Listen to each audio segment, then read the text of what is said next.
Hey, it's Apples.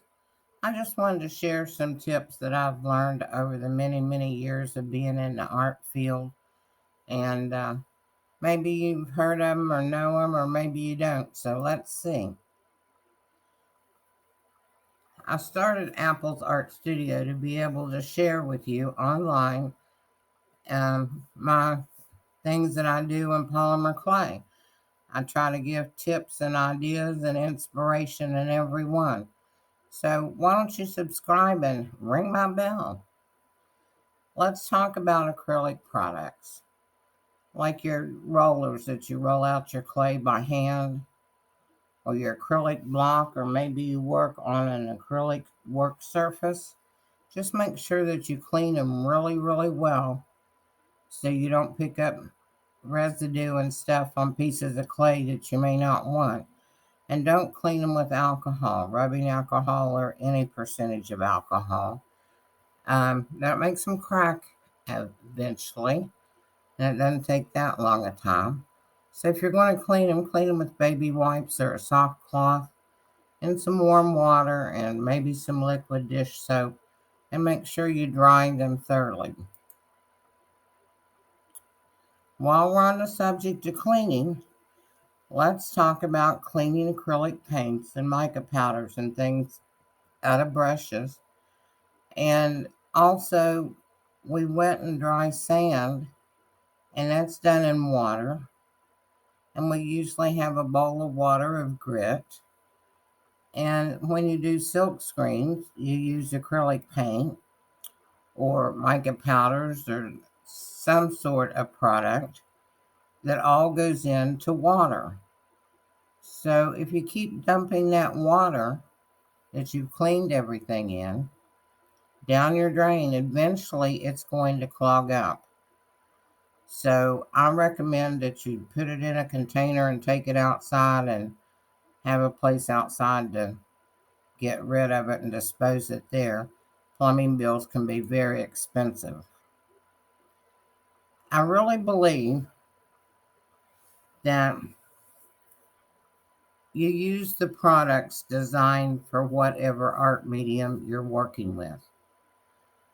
Um, you get better results in the end, for one.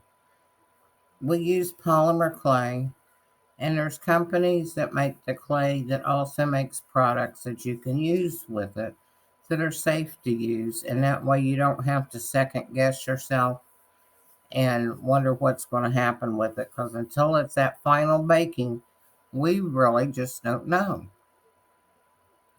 So know your brand of clay, know what it can tolerate and what it can't, and know the products that you're using in your clay and things. One of the one of the things that can run your clay faster than anything, I think, is the way that you seal it. There's only one spray sealer out there now that you can use successfully. Most of the Mod Podge products are not compatible with polymer clay. They will stay sticky for years.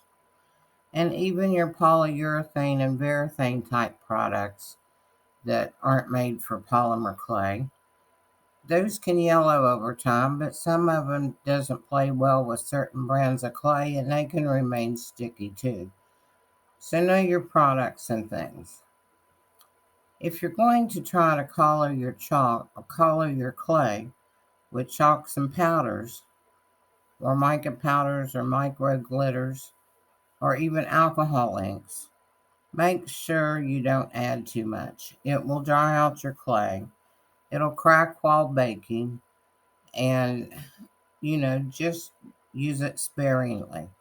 That's where the saying comes in, little is more. So also make sure that your glitters that you use in your clay, if you're going to add them as inclusions, that they won't melt, because that can create a really big mess. If your clay is soft and sticky, which a lot of them are right now because the companies are just now getting their production back up with clay, Some of it may need bleached, and that's where you place a sheet of clay between two pieces of copy paper. Don't leave it there very long. I just bleached some Ceranet not too long ago, and I left it 2 minutes, and that was enough. It pulled out enough of the oils to where it was fully workable. So don't leave it setting for days, or you're going to end up having dry clay. Now, before you go adding any products to dry clay, run it through your pasta machine at various thicknesses, from the thickest down to the thinnest, and back up to the thickest, and back down to the thinnest. And if you do this little pieces at a time and add them together, eventually you can come up with a workable sheet of clay and nothing added to it. If you're going to add to it, add the softeners made by the clay companies. They come in a clay form, and they also come in a liquid form, and you know that they're safe to use. If you use different types of oils, or even cooking oils or mineral oils and stuff, sometimes they have different ingredients in them that just doesn't play well with your clay. So I try to avoid them whenever possible. Always condition your clay before you work with it. And there's plenty of YouTube videos out there on how to condition clay. I have one on my channel. And warm up your old canes before you go slicing them so they don't crack. You can hold them in your hands. You can close them up in an airtight seal and put them in warm water. You can put them next to a warm body part, like in your bra. Just make sure that you can get from the center of your cane out to the end to move at the same rate so your clay doesn't distort in the middle of your design. Even while I'm working on a project, I get all my sheets of clay ready that I'm going to need ahead of time. And every 30 or 40 minutes, I run those sheets back through my pasta machine and warm them up to make sure that they're workable again. And raw clay going on anything, or even within itself, always has air bubbles. So make sure you get them out. Don't poke them with a needle tool. It's hard to get rid of that little circle hole. If you will slice them with an X-Acto knife, it's easier to repair a slice than it is making a hole. Some clays don't like water, so know how your clay reacts to that. So if you're using a cutter or something, if you don't know if your clay will react to water, don't spray that cutter with water. Instead, I like to put cornstarch on my sheet of clay. Not particularly in the cutter, but on my sheet of clay. And I know wherever I cut on that clay piece is going to come out of the cutter. Just dust a little bit on and rub it around, and it'll be fine. And it doesn't hurt the end result either at all. So a lot of companies have their own release agents, and those are something you might want to think about, because then they'll be safe. Baking clay can be the easiest thing or the hardest thing. I use my kitchen oven, and that's all I've ever used for 20 years. But there are countertop ovens that you can get. The little toaster ovens are iffy. They spike in temperature a lot, and they don't hold their heat well. So get a countertop oven. If you can get one with a convection setting, that seems to do better because that distributes the heat evenly during your baking time. Always have an extra thermometer that you go by, and not the thermometer on your oven. Most ovens, thermometers, and whatever degree you set that thermometer for, it isn't accurate. So make sure that you have one or two extra thermometers in your oven while baking. And always have a preheated oven too. Cover or tint your projects with foil, and make sure the foil doesn't touch your raw clay because it will make it shiny while it's baking. Or you can use the disposable foil pans that you can get at even the dollar stores. Those work well. Always bake at the recommended temperature of the clay that you're using. They're all different temperatures.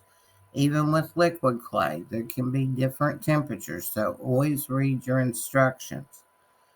Like I said a minute ago, always preheat your oven, and baking at lower temperatures for longer times just doesn't work. You can bake your clay as many times as you need to, as long as your oven's right and you have it covered in foil so it doesn't burn. The first time you bake your clay, bake it at the regular temperature and time, 30, 40, 50, 60 minutes, however thick it is. That first baking is the most important because that's the baking that's going to cure your clay. So if you're only baking it for 5 or 10 minutes to quote unquote let it set up so it's workable and you can add something to it, that's not correct. Make sure you get that clay cured first, the first time around, and then you can bake it as many times as needed. I always let my clay cool in my oven. I don't touch it, I just leave it there. And especially if you've got clay on using a glass bowl or a metal bowl or something as your base and you're covering it with clay, make sure you let that cool all the way down before you start removing it. And warm clay and ice water, well, it'll cool down and it'll get wet, but that's about all it's going to do. Most glues won't hold with polymer clay, especially when you're trying to do metal earring posts and things, or put a design on a mug, ceramic or glass. Glues just won't hold it on there. So make sure you embed your things or know what different ideas you can come up with other than being disappointed when it falls apart because you used the wrong glue. Also, different waxes and things. Um, they will produce a shine in the beginning, but it's not going to last. So you'll probably have to reapply it. And don't believe everything you hear, especially on YouTube. There's so many new people out there making videos that don't actually know what they're doing. Seen a couple here recently that you can boil your polymer clay in water. Well, water boils at 210 Fahrenheit. That's no way near a clay curing temperature. Or the last ones I've seen, you can cure it on top of the stove in a pan covered up with another pan. That that one blew my mind. So if you really need some help, which we all do, Ginger Almond Davis has a website for us in polymer clay. It answers so many questions, talks about all the products. She has newsletters you can sign up for and things, and she's always testing and experimenting with products and clays. And she does this for us, and I really appreciate everything she does. So when you have some time, get your favorite drink, get a notebook and a pen, and go get in a comfortable chair somewhere and relax and just read and take notes as you go along. It won't be a waste of time in the end. You can always refer back to them. And hey, I'm everywhere now.